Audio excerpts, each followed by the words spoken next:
One of the best ways to save money on groceries is by eating plant-based every once in a while. So that could mean swapping out one meal per week for a plant-based meal, so something like Meatless Mondays, or you can choose your favorite day of the week. Now, some great sources of plant-based protein are your pulses, of course. So we have beans and lentils, doesn't matter if they're canned or dried, they're both great sources of protein. They're inexpensive, they have a long shelf life, and they have a lot of fiber in them as well, so you get some bonus points for that. Some other great sources of plant-based protein are tofu, tempeh, other soy-based products. You can give those a try as well. Now, if the idea of going entirely plant-based for one meal a week is a little bit overwhelming for you, another thing you can try is by swapping out half the amount of meat in some of your recipes. So an example would be spaghetti and meat sauce. Instead of using a full pound of ground beef for your recipe, you can use a half a pound, freeze the other half for another meal, and then supplement that with some plant-based protein like lentils, canned or dried that you've cooked. Lentils do a great job of mimicking the texture of ground meat, so it's a great way to kind of ease into it. And then you're also saving a lot of money on your meat by stretching it out over 2 meals instead of 1. Meal planning is something that is near and dear to my heart, and it's a great way to save money because you're only going to be buying the groceries that you need for the upcoming week's meals, and that's it. You're not going to be buying too many groceries, some of which are bound to spoil before you can get to them. So it's kind of a no-brainer way to save money that way. You can also save money meal planning if you plan your meals around what's on sale at the store. So you can check out your flyers and incorporate some of the items that are on sale into your meal plan that way as well. Now, if you're brand new to meal planning and the idea of getting started just seems daunting, I recommend starting slow. So start by planning out just dinner meals to start and make use of leftovers as much as you can. So in my household, we like to start our week off on a Saturday. So I make a large meal that day, big batch, and then we have the leftovers of that on Monday. Sunday's meal, we have the leftovers of that on Wednesday.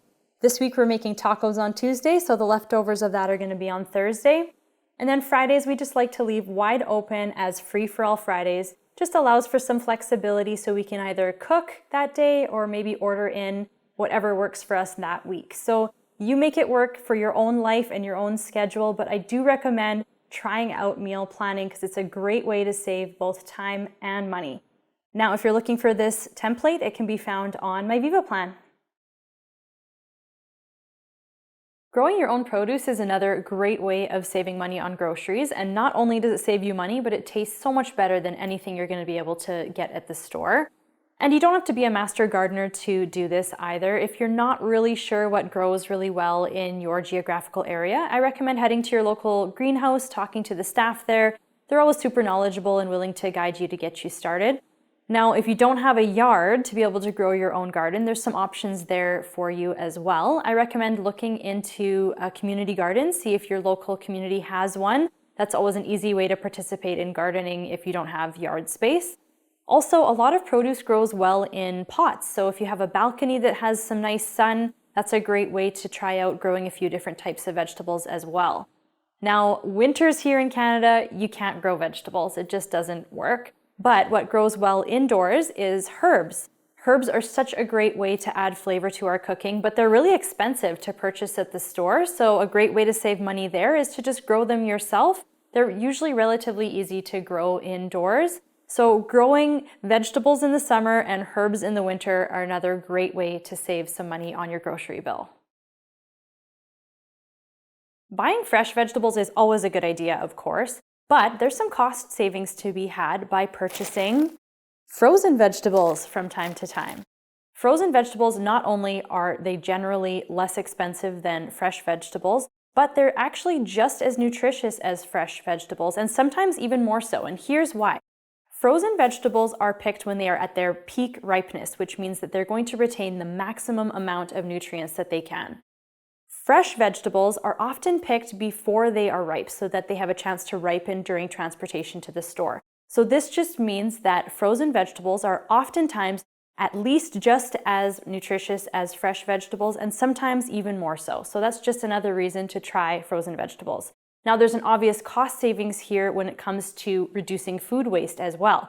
Frozen vegetables have a long shelf life. They keep for a long time in the freezer without spoiling, whereas Fresh vegetables tend to spoil within about a week or so after purchasing them. So by reducing your food waste, you're going to save some money that way. If you're looking to reduce your grocery bill every month, consider trying frozen vegetables from time to time. An easy way to save money on your groceries is by buying inexpensive sources of protein. So there's a few different ways you can achieve this.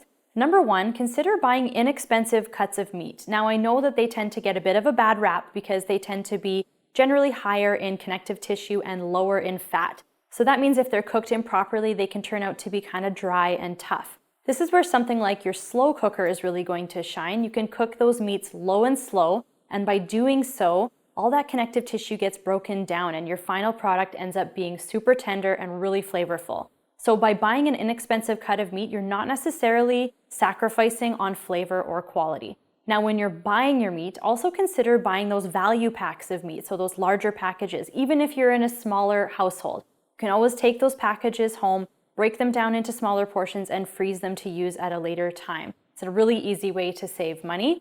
Also consider buying plant-based proteins like beans and lentils. They keep for a really long time and they're very inexpensive, as well as eggs. Eggs are an excellent source of protein. They're super versatile in all of their uses. They have a really long shelf life and they don't cost very much. So another really easy, quick source of protein that doesn't have to cost a lot.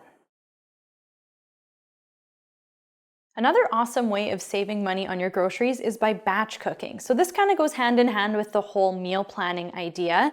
You're only going to be buying the ingredients that you need for the meals that you've planned for the week ahead. So this prevents you from having to guess at how many ingredients you need to buy when you're in the store, which usually results in us buying too much, and some of that food usually ends up going to waste. So by reducing your food waste, you're also saving some money. It also makes it easier for us to purchase some ingredients in bulk. So we know that there's some savings that come from buying ingredients in bulk. Batch cooking makes it so that we can use up a lot of those bulk ingredients and save some money as well.